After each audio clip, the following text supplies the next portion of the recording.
Au nom du Père et du Fils et du Saint-Esprit, Amen. La paix de Jésus soit dans votre maison, sa paix et sa joie. Alléluia. J'espère que vous allez bien, que vous êtes dans la paix et la joie de Jésus. Amen. Nous lisons le Saint-Évangile selon saint Matthieu, chapitre 24, versets 42 à 51. Que ta parole, ô Jésus, rentre dans mon esprit, que ma bouche proclame ta parole et que mon cœur l'accueille. Amen.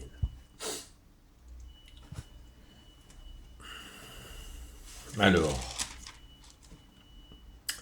soyez prêts. Veillez donc, car vous ne savez pas à quelle heure vient votre Seigneur. Pensez-y, si le maître de maison savait quand cette nuit viendra, le voleur, il resterait éveillé et ne le laisserait pas percer son mur. Soyez donc prêts, vous aussi, car le Fils de l'homme vient à l'heure que vous ne savez pas.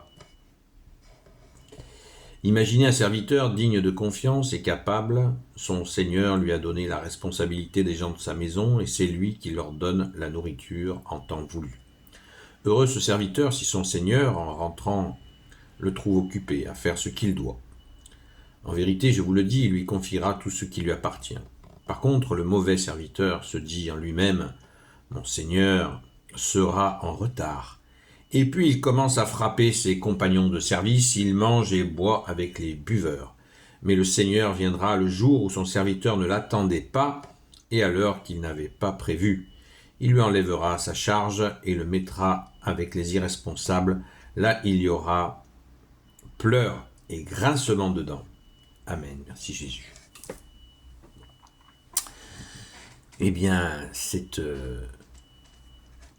explication avec parabole à l'appui, veillez et priez, tenez votre lampe allumée, ne pas se laisser aller à oublier qu'il y a bien une fin. Il y a bien une fin et Jésus, tu nous le dis à un autre moment, l'un sera pris, l'un sera laissé. Ça veut dire quoi? Ça veut dire que quand on rencontre notre bien-aimé Jésus, eh bien, nous restons éveillés par sa présence. Ce bonheur d'accueillir ta présence, ô Jésus. Et pour cela, il faut veiller et prier, comme tu nous le dis régulièrement. Pourquoi? Parce que le mal, je vais faire l'explication qui me paraît être une des meilleures, c'est celle de Saint Pierre qui dit le diable est comme un lion rugissant. Eh bien oui, au moment où, si on se laisse aller, au moment où on s'y attend pas, il viendra nous croquer. Alors si nous restons notre lampe allumée, en veille, comme la parabole des 7 vierges sages et des 7 vierges imprudentes nous l'explique. Jésus, dans sa pédagogie extraordinaire, magnifique, eh bien, nous donne plusieurs explications de la même chose. Et là, c'est ce sujet-là de la veille, d'être attentif à ne pas se laisser entraîner dans des plans de Satan. Satan qui veut dire l'ennemi des âmes. Et pour ça, il n'y a pas 36 000 solutions, c'est la prière. C'est la prière, bien sûr, aller à la Sainte Messe, écouter ta parole, Jésus, essayer de la comprendre avec des gens qui l'expliquent et qui l'ont compris eux-mêmes, particulièrement les prêtres, bien sûr, mais aussi des laïcs qui le font. Il y a même des ouvriers de Jésus qui le font. Merci Jésus, alléluia. Et cette veille, alors est-ce qu'elle est de tous les instants? C'est-à-dire qu'on n'a aucun répit. Eh bien, Jésus, dans cette présence auprès de nous, nous dit « Occupez-vous de moi, moi je m'occupe de vous ». C'est en accueillant sa présence que Jésus nous protège. Nous sommes, comme Jésus le dit, tu le dis toi-même, nous sommes dans ta main, et en étant dans ta main, nous sommes dans la main de ton Père. Donc ne nous écartons pas de ta main. C'est aussi pour cela qu'on prie régulièrement la prière à Saint Michel Archange, pour nous aider à rester dans cette veille et en état d'alerte, en étant attentif à ce qui se passe, car le malin n'est pas avec le diable n'est pas avec la bouche, la bave qui coule le long des dents. Il est séducteur, il va essayer de nous entraîner dans des choses où nous sommes faibles, pour nous perdre, pour nous écarter de Jésus. Donc, gardons notre lampe allumée. La lampe, Jésus nous l'a dit, vous le savez, elle ne se met pas sous le lit, elle se met en évidence pour que les gens la voient. Et c'est toi, bien sûr, Jésus, qui est notre lumière. Car, au verset 44, soyez donc prêts, vous aussi, car le Fils de l'homme vient à l'heure où vous ne le savez pas. Jésus nous a bien précisé, nul ne connaît le jour et l'heure de sa venue, de son retour glorieux. Nous ne le connaissons pas, d'où l'importance d'être prêt.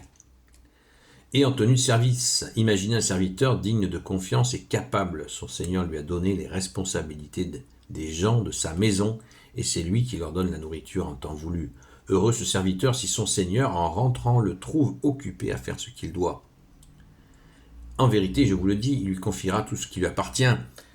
La nourriture dont parle Jésus, c'est pas du pain et de la nourriture, c'est pas ça. C'est une image que Jésus tu nous donnes pour nous parler de la nourriture spirituelle, qu'il faut sans arrêt se nourrir chaque jour de cette nourriture spirituelle que Jésus nous donne et que Jésus demande à ses serviteurs de transmettre.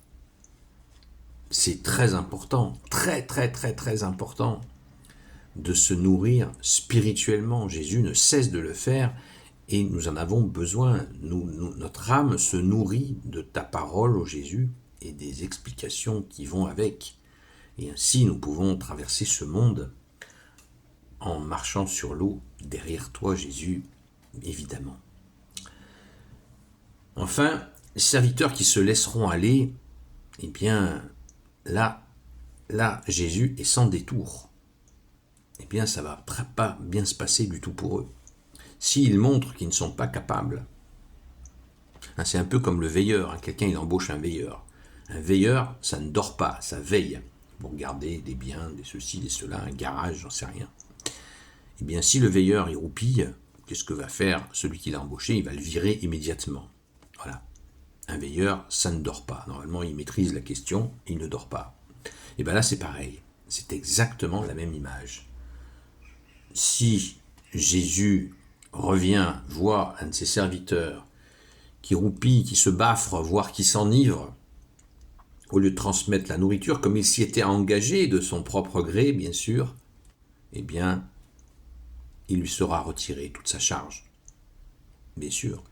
Ou s'il passe son temps à se disputer avec les gens, au lieu de faire son travail, de transmettre la nourriture que tu nous donnes au Jésus qui nourrit notre âme. Amen.